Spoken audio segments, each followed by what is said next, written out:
You are watching Sound Candy Talk live.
We'll share my notes with you so that you can interact with them in detail, because I would like us to perhaps have a few moments to engage each other on some of the issues that I may talk to. And I don't want our quarterly briefing to be a quarterly briefing where the Minister for Foreign Affairs comes and reads some remarks and we say that we have had consultations. So let's try and change the format a bit.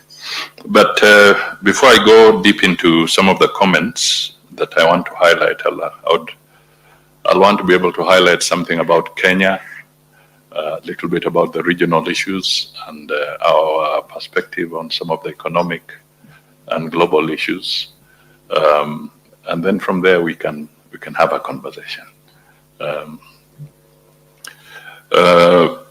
But there has been a tragedy, as we all know, especially for the people in Myanmar and the Kingdom of Thailand, where thousands of people have lost their lives, and the process of recovery continues to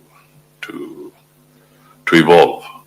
So if you do not mind, I would like us to just stand in honor of the lives lost following the devastating earthquake in that region.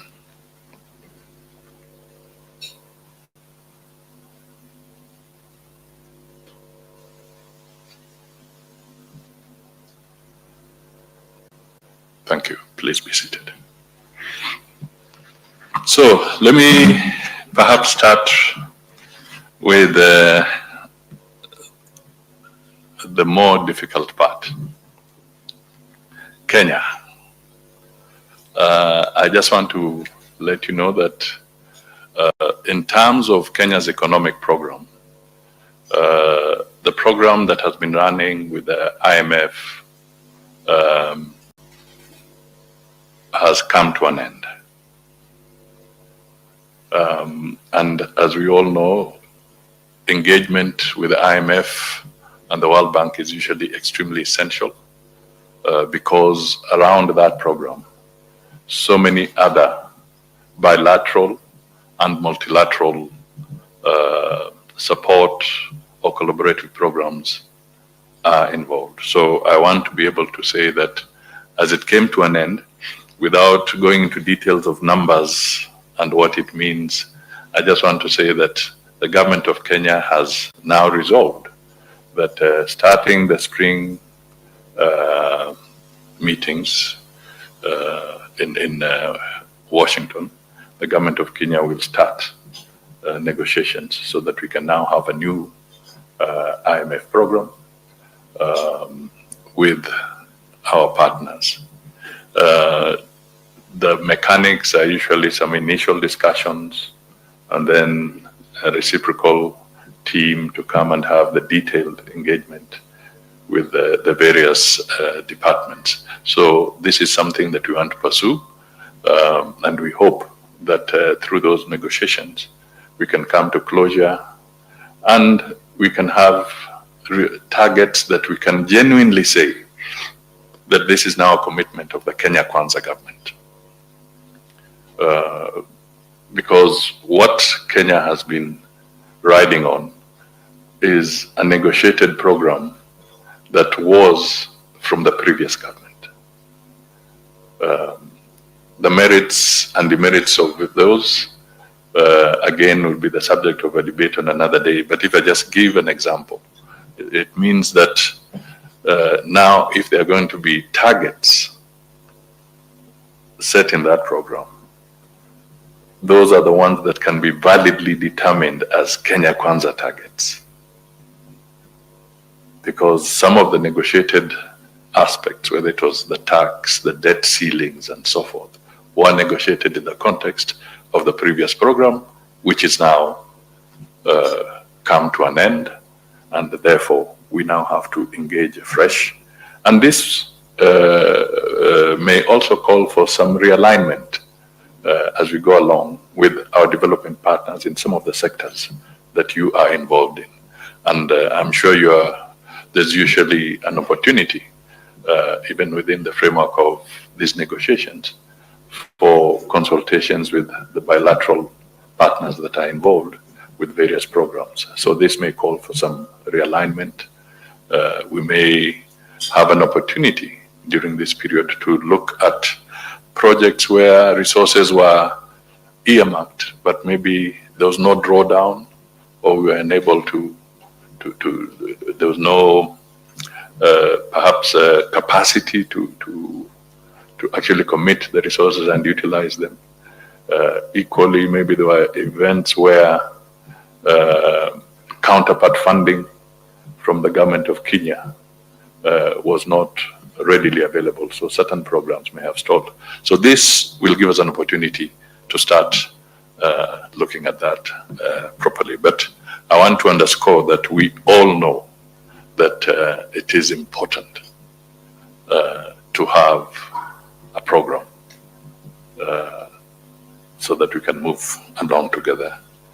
So that is something that I can just highlight around the economic area. The other thing that I may want to put on the table for Kenya is that we are on course in establishing the IEBC.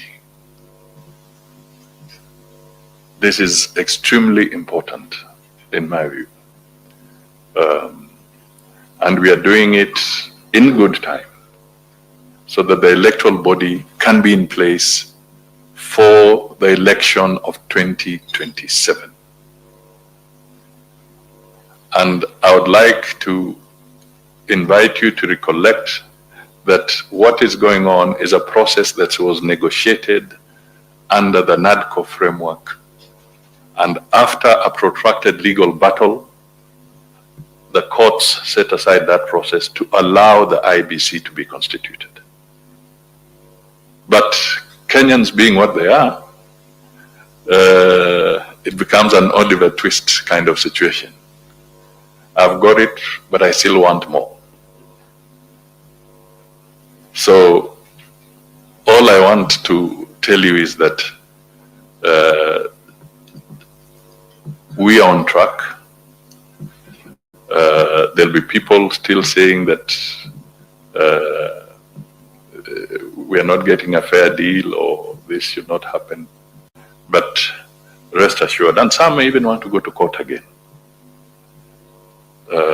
And we need to know some of these could be genuine concerns, but equally, we must also appreciate that there are those who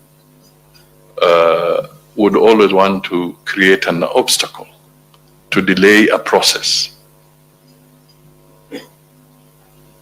This process we can't afford to delay it again as Kenyans, and we would like your understanding on this so that when you see the debates in the media, when you see people talking about it, I think what is important is let us keep our eye on the ball, let us have the IEBC constituted, let the IEBC now start its preparatory work for the 2027 elections so that we are not caught on the wrong foot. So As you listen to them, please bear in mind that it is our resolve that the IBC is constituted and it's put in place to prepare the country for proper democratic processes. We in Kenya have always had our elections in the cycle that it's supposed to be, every 5 years, without fail, since we got independence. And we have no reason to set ourselves up for failure in 2027. I think I thought that might be very, very useful as two key aspects for this interaction with us. Let me also point out that a critical area is also the DRC now, if I may move away from the Kenyan landscape. And just to state that, as you are all aware, there's been the conversation that has merged the process. The EAC SADC process is now unified. This process has been briefed also to the AU. In the briefing in Addis, it was also done in the presence of the Secretary General of the United Nations at the Peace and Security Council in Addis. And indeed, even the Secretary General gave a statement to the Peace and Security Council. Subsequently, the position was also adopted by the Heads of State Summit in Addis. So the EAC SADC process has attained recognition both within the African Union. The report is also within the UN framework. And the President of Kenya as chair of EAC and the President of Zimbabwe as chair of the SADC summit have been having a conversation. We were in Zimbabwe after the first meeting of 8th of February in Dar es Salaam. We were in Harare, and we made some recommendations. And recently, in a summit, virtual summit, President Obasanjo, President Uhuru Kenyatta, President Saleh Wake, and President Catherine Samba, and indeed there was also President Musalia from South Africa, who are nominated to be the 5 facilitators of this dialogue, the EAC SADC dialogue. We subsequently got communication that His Excellency from South Africa, Musalia, was engaged elsewhere and he may not be able to take up the assignment. And I think consultations with SADC and the EAC, but more within SADC, the message we are getting is that I think they'll be settling on President Masisi of Botswana, and then that will be complete.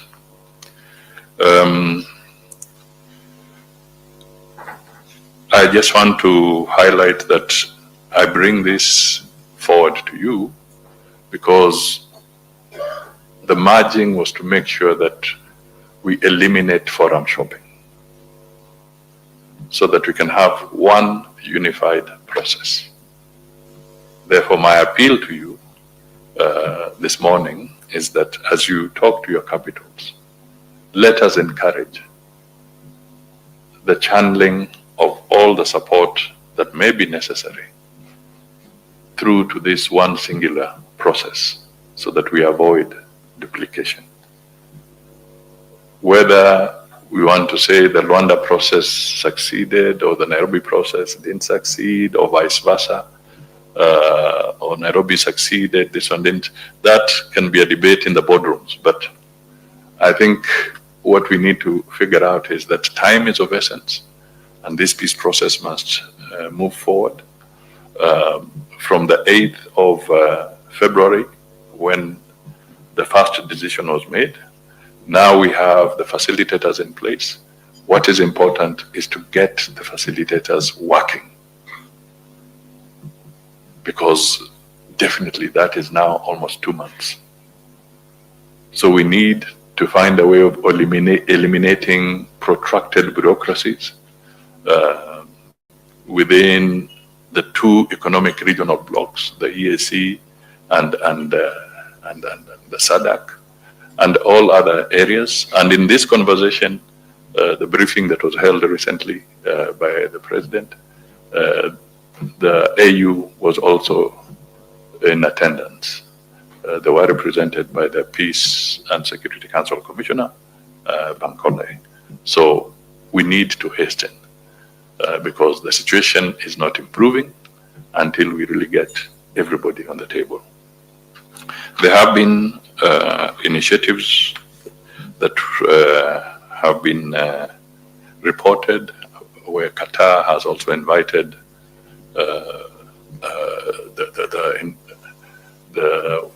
I don't know whether to call them warring factions in DRC to meetings.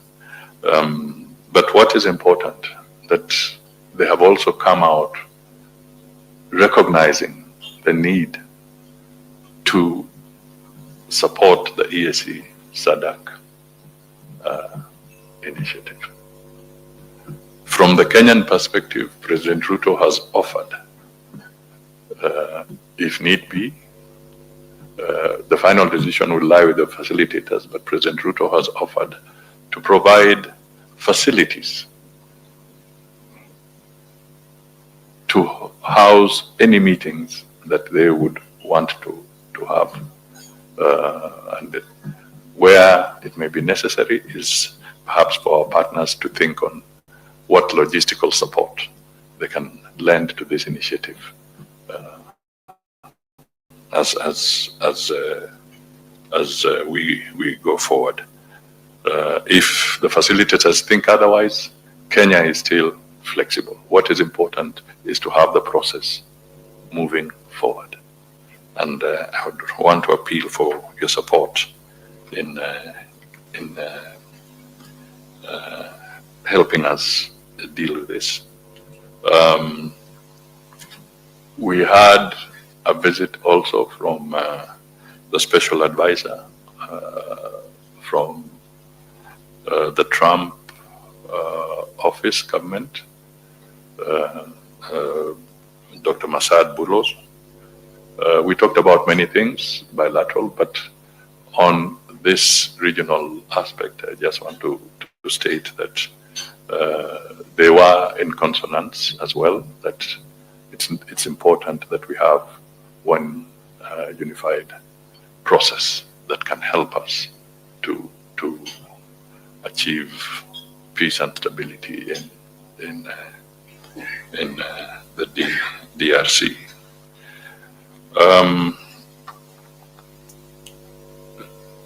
Now, let me also clarify a couple of things in the region. We have a new challenge in South Sudan. It has been there before, but it's a challenge that we now must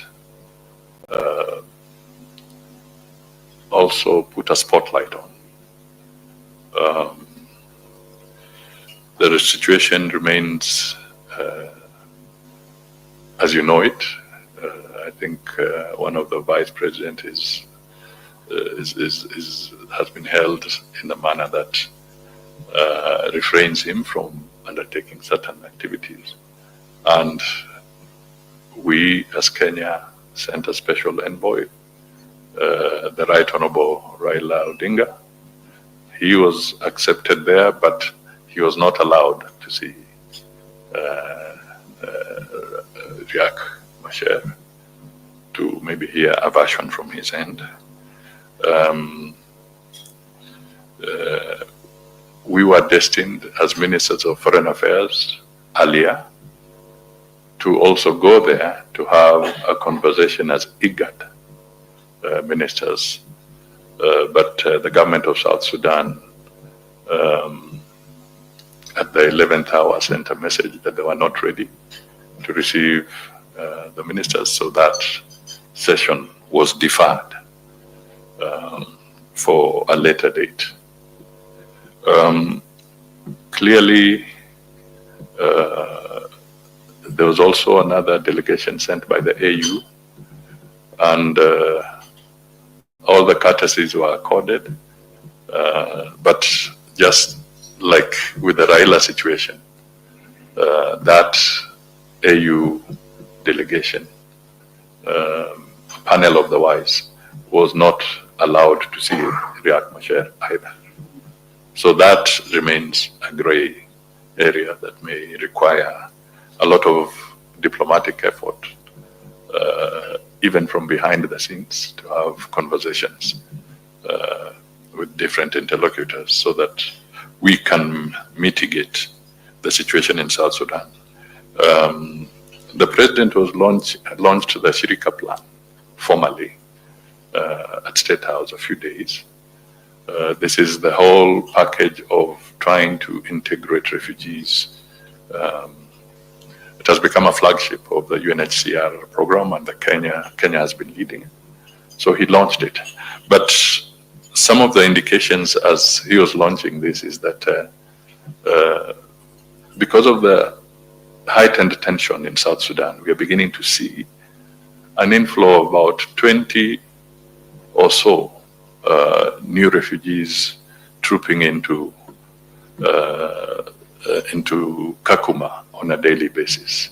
So that, if we don't stem it, could mean the numbers could swell again in that region. So there's every reason to look at it, and also bearing in mind that the pressures that are now evident globally, whether it is support through the WFP or UNHCR in different areas in terms of support to the refugees, with the geopolitics that is taking place, I think clear and decisive intervention will be necessary because the resources may not be readily available to deal with some of the challenges there.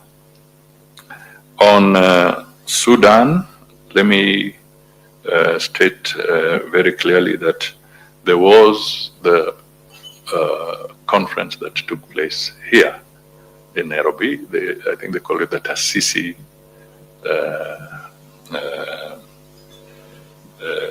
meeting, Taasisi or Chatham meeting.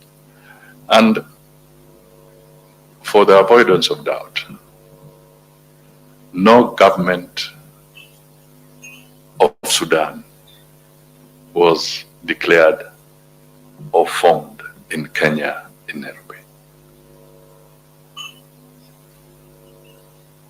I want that to be understood very clearly because there has been some misinformation that a parallel government of Sudan has been formed in Kenya. That is not true. And we have had a chance to look at their documentation. There is no such wording of a government being formed in Kenya. And I'm sure some of you may also have had access to the charter that was signed by the Sudanese parties in Nairobi. Please scrutinize it because there's no such decision. And it's important we clarify this. And I think we need to distinguish sometimes terminology of self-determination. Sometimes self-determination can be seen as fighting for independence and whatever, but in a number of constitutions in the region, the terminology self-determination appears in a number of clauses. I think if you look at the South African Constitution and others, you'll come across this terminology. So in this case, the principle of self-determination should not be misconstrued as if Kenya is facilitating a separatist state. We stand for a peaceful Sudan, unified Sudan, one Sudan, and it is important that they get together. Our issue as a country is that we believe in mediation, and there will be different countries from time to time that may have challenges, and Kenya will not shy away from offering an opportunity for peaceful conversations, as we have done in the past for Angola, as we are doing for South Sudan, as we have done for Somalia. We shall continue to encourage that kind of conversation, but we shall not form governments in exile in Nairobi for other countries. Those must be determined by the people themselves. And the debate for Sudan is that it should not be a dialogue of the generals alone. What about the civil society? What about the political parties? What about the other organizations and individuals of Sudan? At what forum will they be put to also have a conversation about their own country?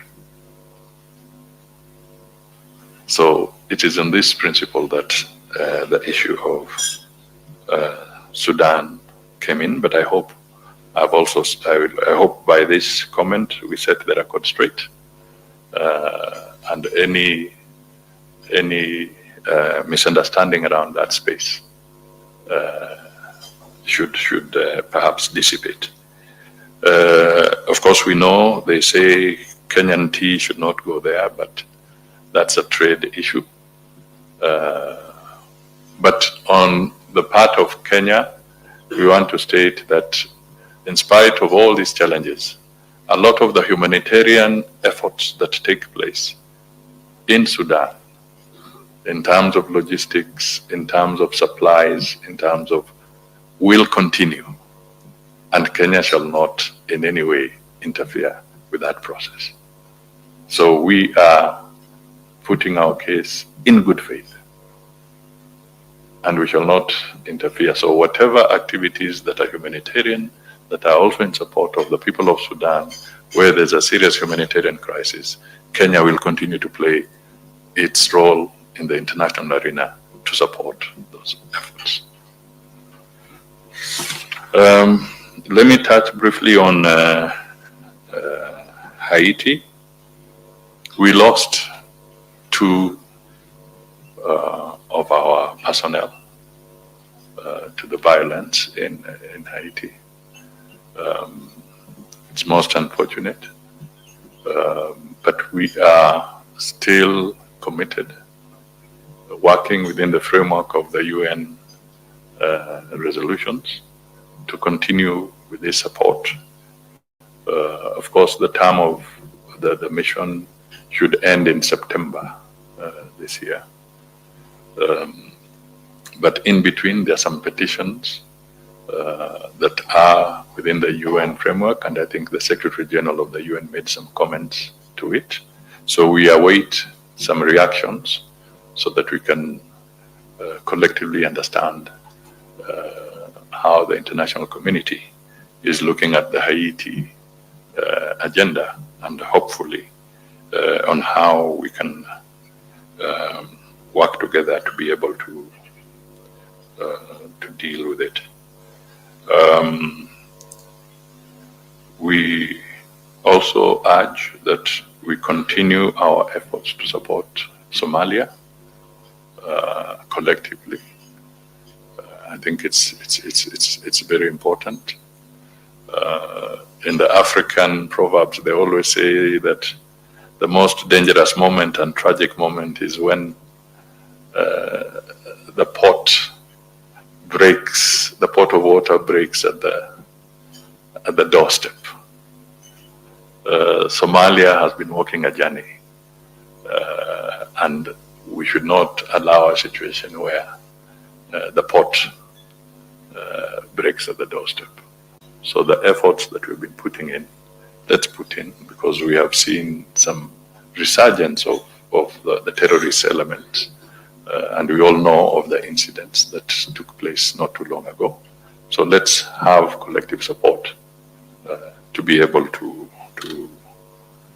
support the challenges there. We have had visits, which you will take note of from my remarks. We had the King of Lesotho, he was in Kenya. We had the Majesty's King and Queen of the Netherlands recently.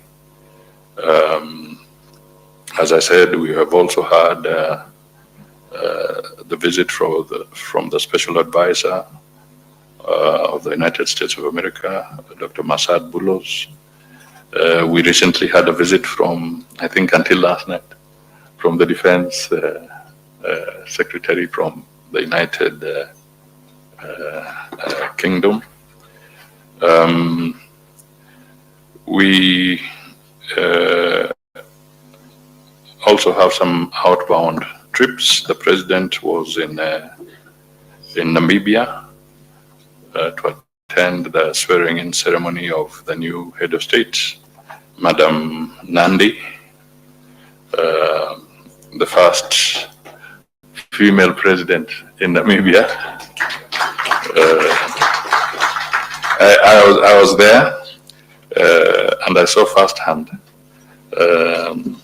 how a general becomes the first husband. Quite an interesting event there. But so that is how the world is becoming. Let me say that the President of Kenya is also scheduled to make a state visit to China in the course of this month. And apart from that, there are meetings for COMESA lined up. The President will also be, there's the TICAD meetings in Japan, which he will also be attending. There could be others that would come in between. Sometimes you cannot really program all of them. Sometimes some come in as a would I say emergency kind of visit.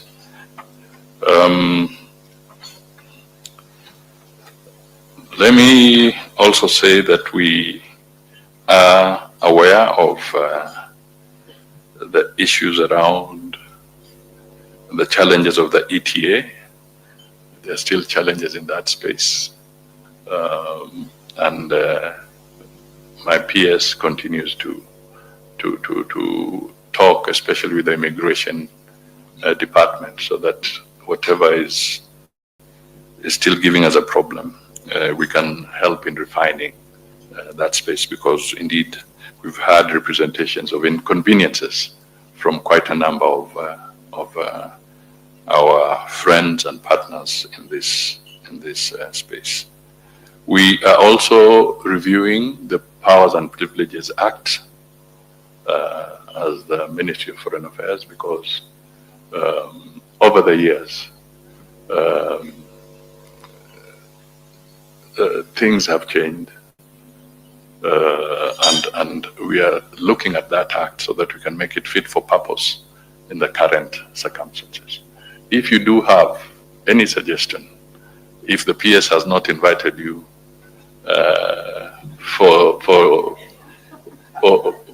for any contribution, or if he has not solicited any contribution, let me do it once again on the behalf of the Ministry of Foreign Affairs. If indeed you have some way that you think we can improve the Powers and Privileges Act, please send us a short memo specifically highlighting the area that you think needs some consideration. That is public participation. So please, we are ready to receive some comments, some advice, some case studies, some examples. I think it will help us so that we smoothen that space. We have completed the sessional paper, Kenya's foreign policy sessional paper. Remember, we started a journey. We had a policy evolve. That policy was approved by cabinet. It was then converted to a sessional paper, which was approved by cabinet. The sessional paper is in parliament, and last week, after public participation, the processes, the relevant department for defense, security, and international affairs is now doing its final report, and then the sessional paper will now be formally on the floor of the House for the second reading, which is the debating portion. And we trust that there's been a lot of consultation, and this will be a moment for us to be able to say that Kenya's foreign policy, the fundamentals of it, are now available for everybody to understand, to know, and to know Kenya's position on various critical issues. I think I've done well. If I may give myself some self-assessment, but in the process there'll also be some conversations around there's our envoy on matters technology, Mr. Thigo, and others. I would maybe when we're interacting, I would want him to have a minute or so just to talk about that space, and especially bearing in mind that we just came from the Global Artificial Intelligence Summit in Kigali. So, ladies and gentlemen, that's it. And please enjoy your coffee as we have a few minutes, and that I will leave to the PS to moderate. Thank you so much.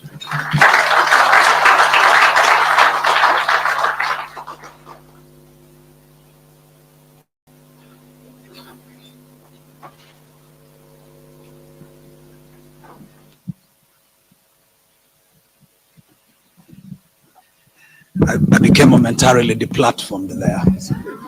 But thank you very much, Your Excellency, for the depth of your comment.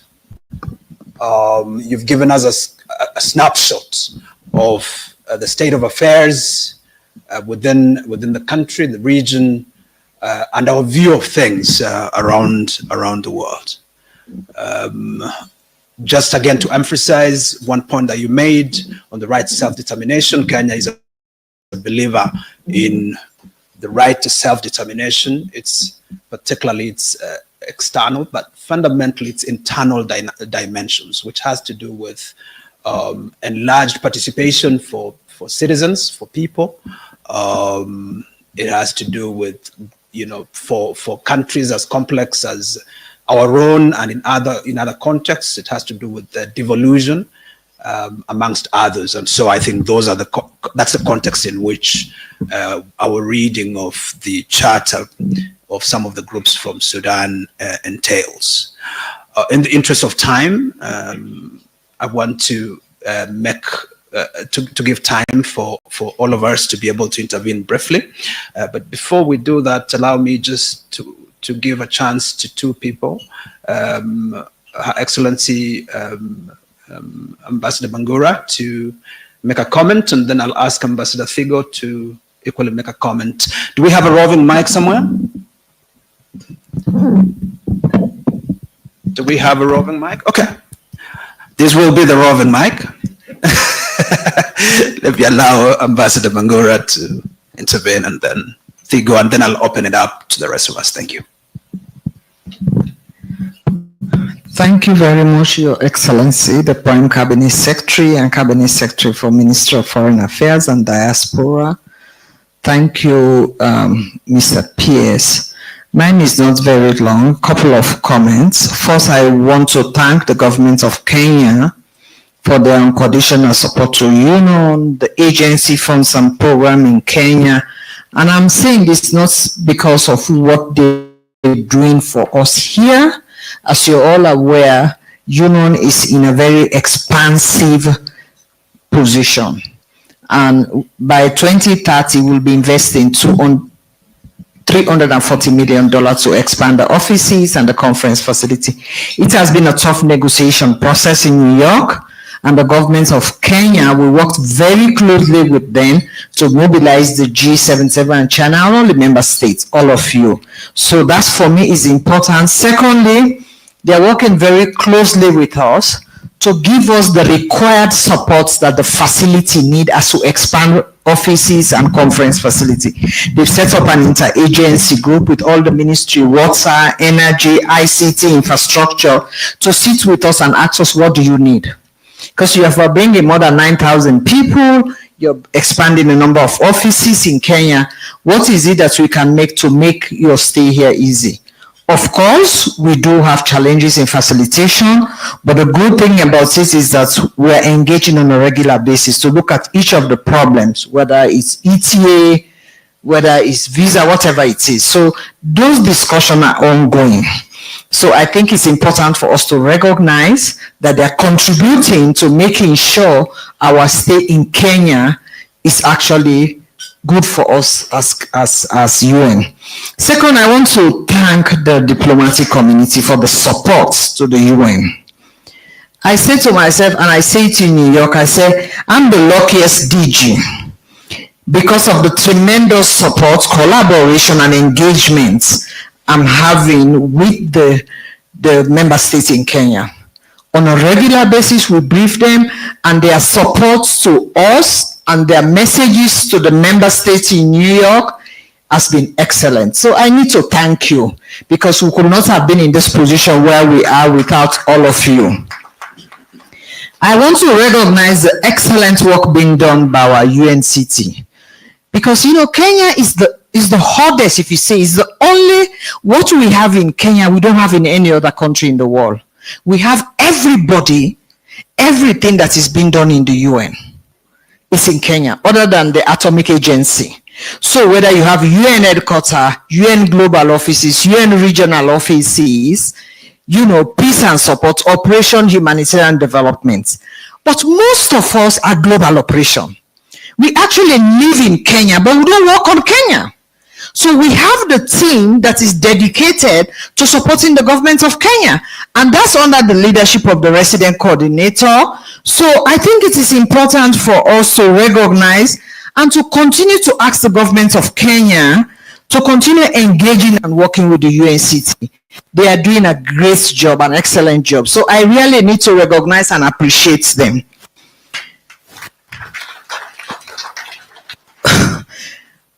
I think the last thing I want to say is about the UN at 80 initiative. You have had it.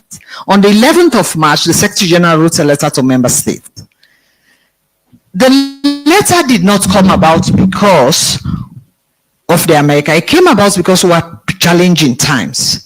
We're looking at ourselves. How can we deliver more effectively, more efficiently, on time with the limited resources we have? So SG has set this. All I can say, member states, the Kenya Nairobi is in the heart of it. I am in the task force. It's 15 member states across the whole UN family, and at the policy level. Chris, my deputy, is at the working level.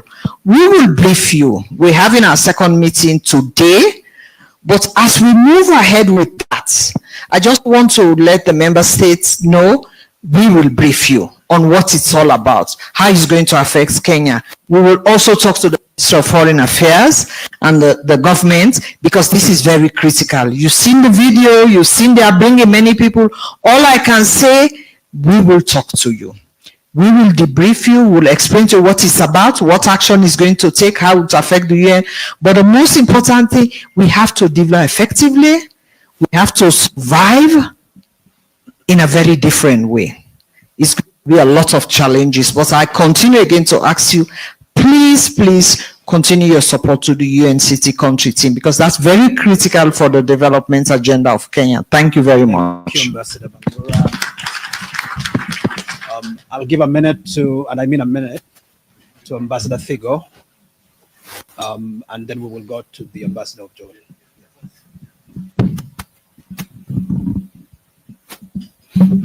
Thank you so much, PS. And if I can ride on already existing protocols, yeah. I'll be very quick. Thank you so much, the Prime Cabinet Secretary. My brief is very quick. The Global AI Conference on Africa was held in Rwanda just last weekend. AI stands to add about $19 trillion to the global economy, potentially injecting $2.9 trillion into the Africa economy by 2030.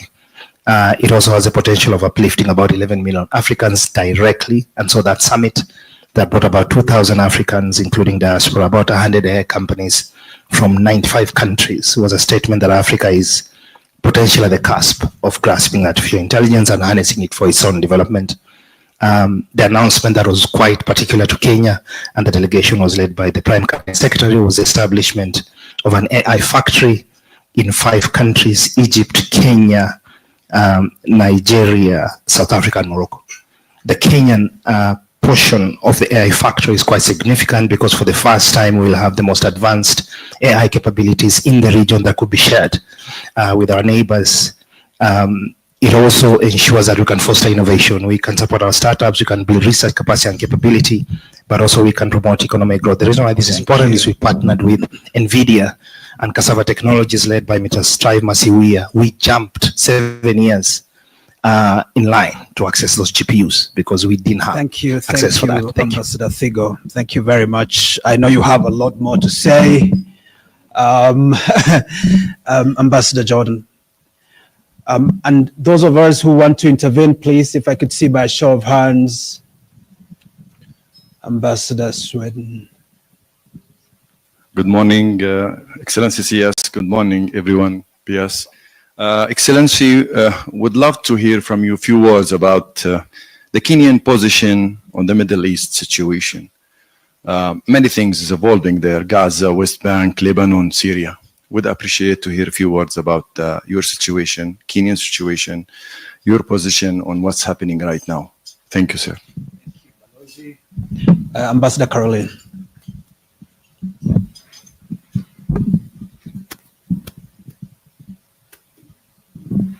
Good morning, Cabinet Secretary, Prime Cabinet Secretary Mudavadi. Good morning, colleagues.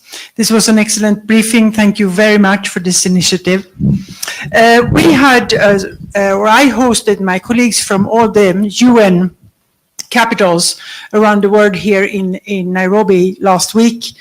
It was a bit of a scary experience, I must say, when we had our discussions about how much money is sucked out now out of the global multilateral system. I think that brings us all to think about how we can work better together. And there I would like to say it's of course up to us as donors to do that, but I think we need also those who are on the receiving end to step up their game. And here, for example, in Kenya, I think we had a coordination under the former vice president, but now the Development Partners Group have not been able to meet for a very long time. And it is really to the detriment of the donor community. We have quite big difficulties to run after different Kenyan parts of the administration. And I would just like to encourage you to try to move this forward so we can, because I think there's a lot of money that has disappeared and much more will disappear in the future. So now we have to make the most out of every crown or dollar or shilling we are dealing with. Thank you. Thank you, Ambassador Caroline. Do we have any other intervention? Ambassador Gan, please.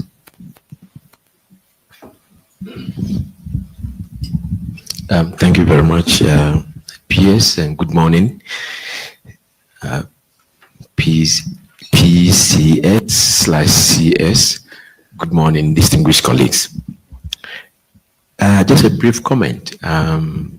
When the CS was talking about the economic elements of his briefing, it was so restrictive, limited to just Kenya's engagement with the IMF.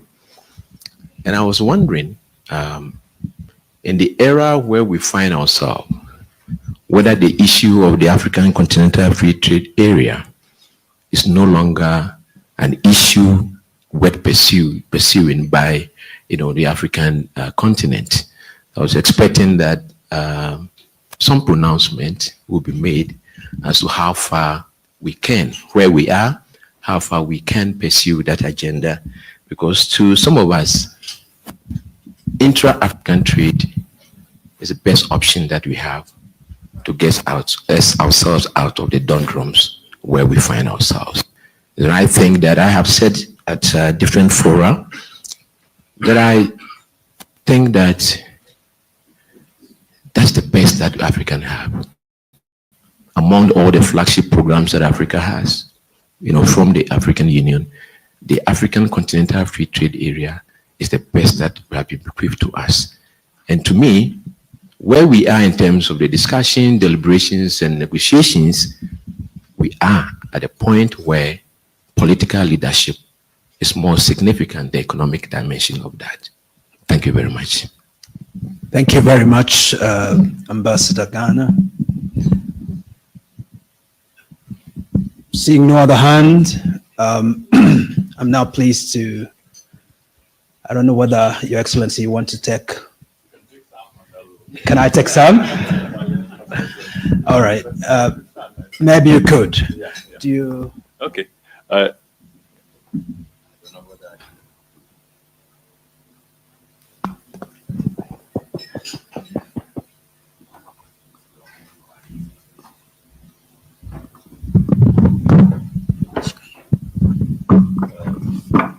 Now can I just have that? I've made some notes there. But let me start with Ghana. Thank you, Your Excellency, for flagging it. All I can say is that I did not ignore it. It's actually in my notes.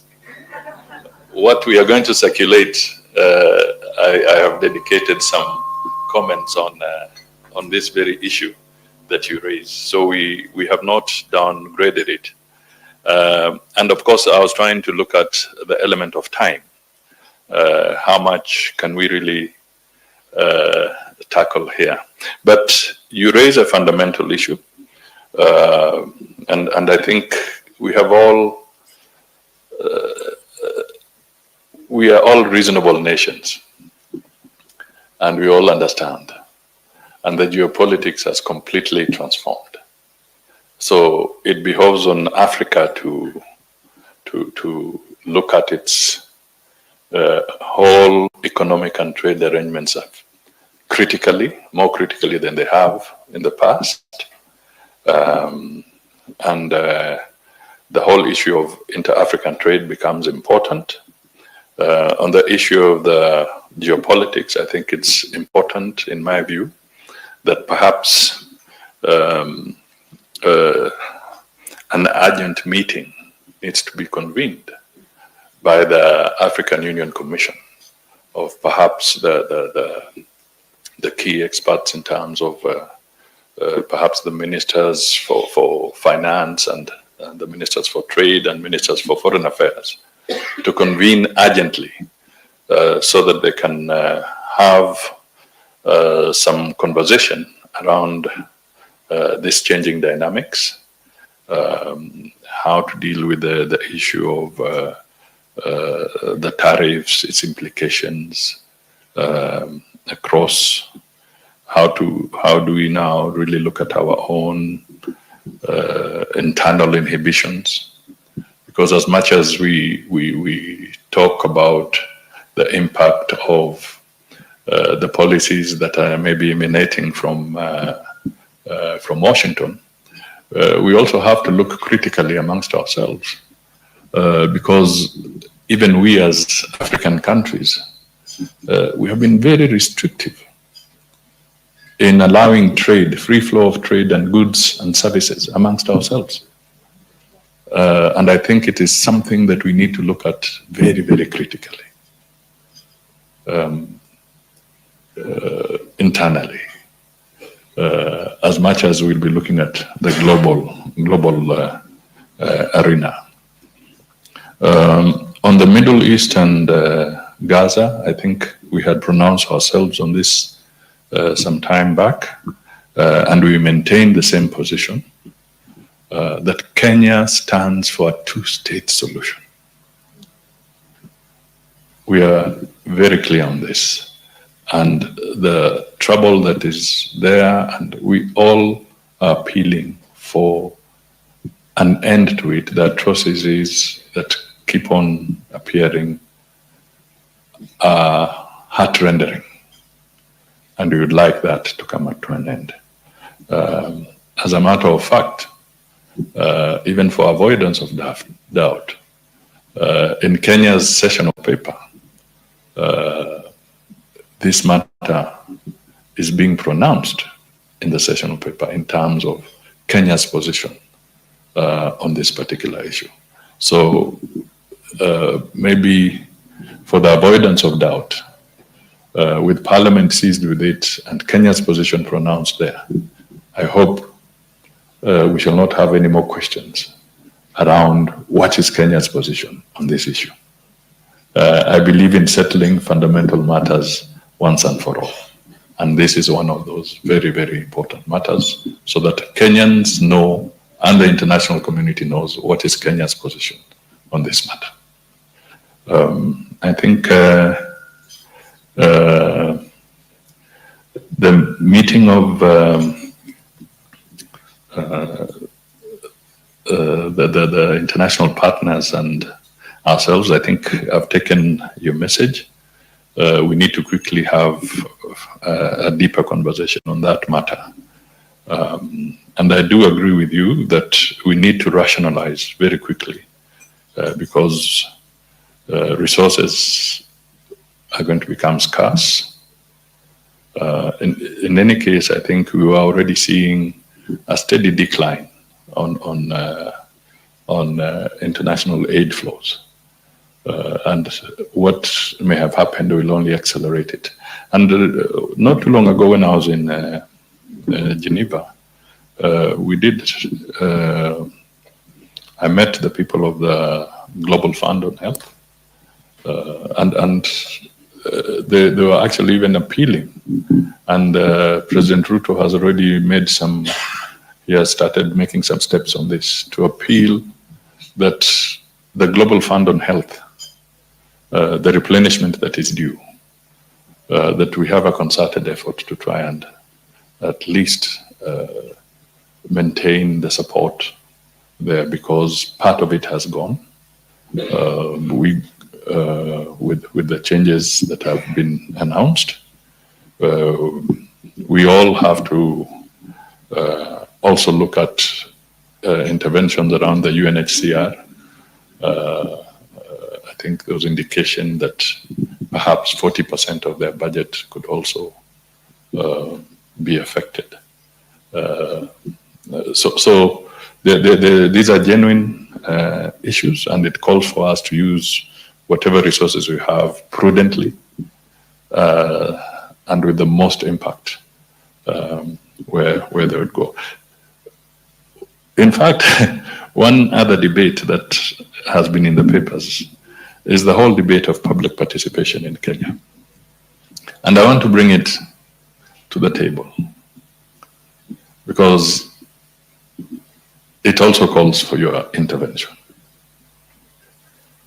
We have done a study through the Department of Parliamentary and Legislative Affairs, which falls under the office of the PCS. And there are about 700 pieces of legislation, either policy or statutory or or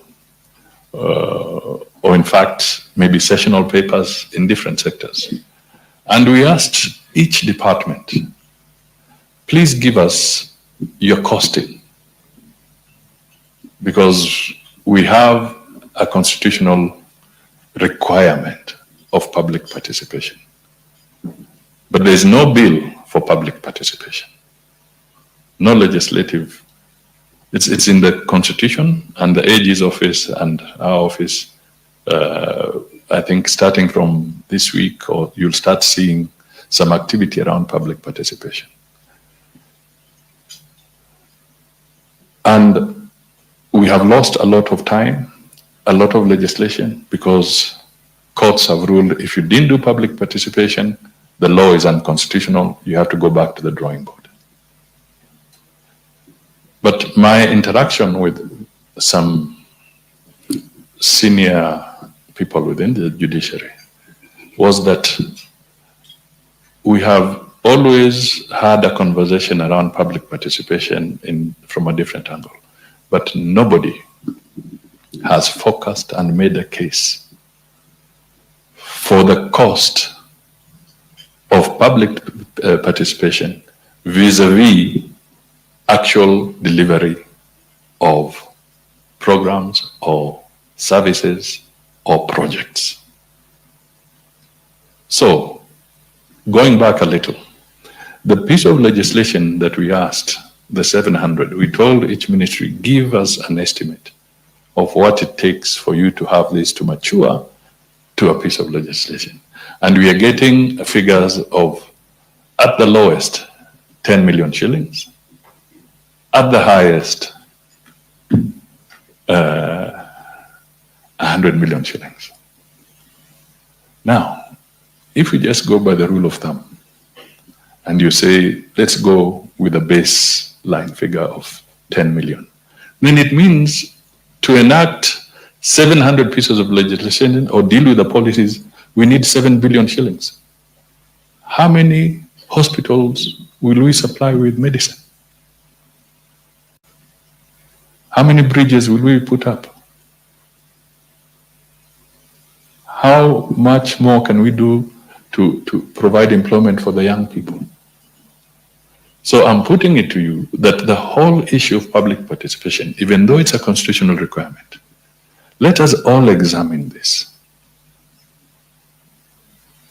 There are multiple layers of public participation. At the executive, they call their workshops, they call their seminars, they move out. It then goes to Parliament. Parliament has another process of public participation. You then have a situation where you now have to do statutory, the subsidiary legislation emanating from the law, another process of public participation. So multi-layers of public participation on the same thing. Some by the ministry, then you have to do public participation by the county governments, then you have to do public participation by the state agencies, perhaps revolving around the same issue. Honestly, is this proper utilization of resources for any nation, and particularly a developing nation like Kenya? It doesn't make sense. So without negating the constitutional requirement, I think we collectively can work towards making sense of this so that we use our resources appropriately. And we also ask our donor partners, please look at your portfolio mix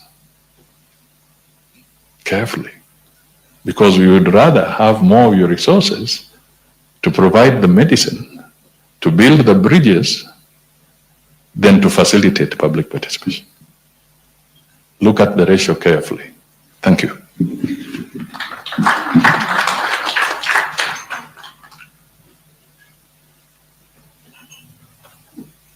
I'll not belabor the point, but I think on the matter of Israel and Palestine, the Prime Cabinet Secretary has stated the position. I think we have noted with deep, deep, deep concern the dire situation that continues to evolve in that part of the world. I think it's known to everybody that we are very close allies to, Kenya is a very close ally to Israel. We advocate very strongly for a two-state solution. But what two-state solution in the face of a flattening of Gaza? How viable is that two-state solution approach? And so I think we are at a very difficult point, even in terms of policy on this matter. But we cannot shut our eyes to the humanitarian disaster and the egregious destruction of life and property.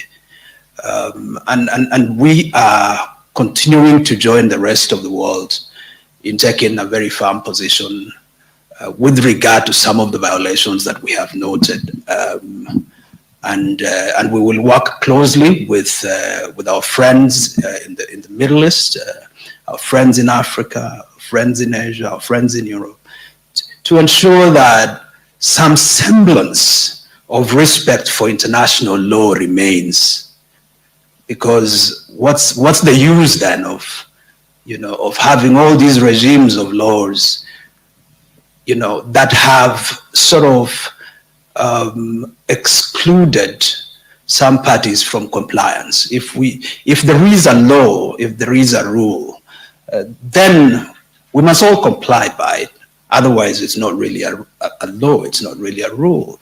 And so it puts to jeopardy, I think, the entire enterprise of international law and the international system. And we stand, in favor of the proposition that we must defend the validity of international law. And on that, if Kenya has, with regard to international law, Kenya, I think, should be held responsible. If any country flouts international law, I think the validity of that law can only stand if that country is sanctioned. And so I think we are in a difficult place, ladies and gentlemen, and we must, I think we must continue to have this discussion.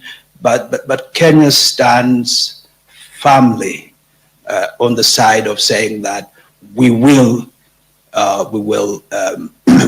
vote in support of very clear positions that protect the existence of our people, whether it's the Jewish people, whether it's the Palestinians in the Middle East. So that's a view that we stand for, and we will continue to defend very firmly. I know we've taken a lot of time, but on the matter that Ambassador Caroline raised, I know that I'm meeting His Excellency Stephen Jackson just after this meeting to be able to precisely address the issue of development partners. And it is true that we are lagging behind in this respect. We had a political process, as you know, that made it difficult for certain things to happen. But I can assure you that we are focused on this matter right now and will address it. And so, on that note, it's not going to be breakfast. I think it's going to be brunch. I think brunch is available, and ladies and gentlemen, excellencies, thank you very much for joining us on this briefing, and we look forward to more in the days ahead. Thank you very much.